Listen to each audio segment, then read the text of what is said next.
deviene del sufragio universal. Así lo impone el más elemental sentido común democrático y así lo ha dictaminado recientemente el Tribunal de Justicia de la Unión Europea, que con buen criterio ha dicho, como ya se ha puesto de manifiesto, que los ciudadanos y ciudadanas escogen a diputados y diputadas, no a candidatos a diputados o diputadas, solo en el caso de que superen determinados formalismos anacrónicos.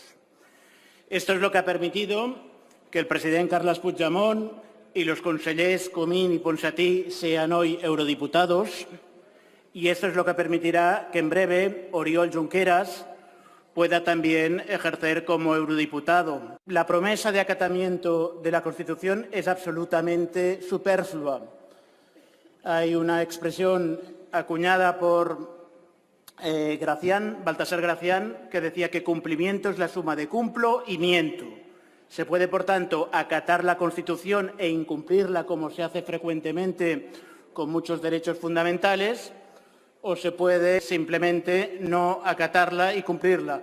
No se preocupen ustedes porque el Estado de Derecho ya tiene mecanismos. El Tribunal Constitucional ya tiene facultades desconocidas en el derecho comparado que permite hacer efectivo el acatamiento a la Constitución y, si no, tranquilos, que viene la Fiscalía y se lo afina. El día que una mayoría de ciudadanos en Cataluña, en el País Vasco, en Navarra o en León quieran independizarse, no habrá Constitución que lo impida.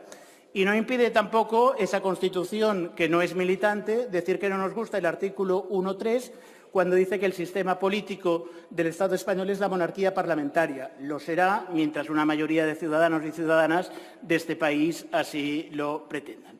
Por tanto, vamos a votar que no a su propuesta, señor Rojas, pero le agradezco que nos haya dado la oportunidad para poder subir a esta tribuna y, desde el más estricto acatamiento de la Constitución, poder acabar mi alocución diciendo «Visca Catalunya lliure». Muchas gracias.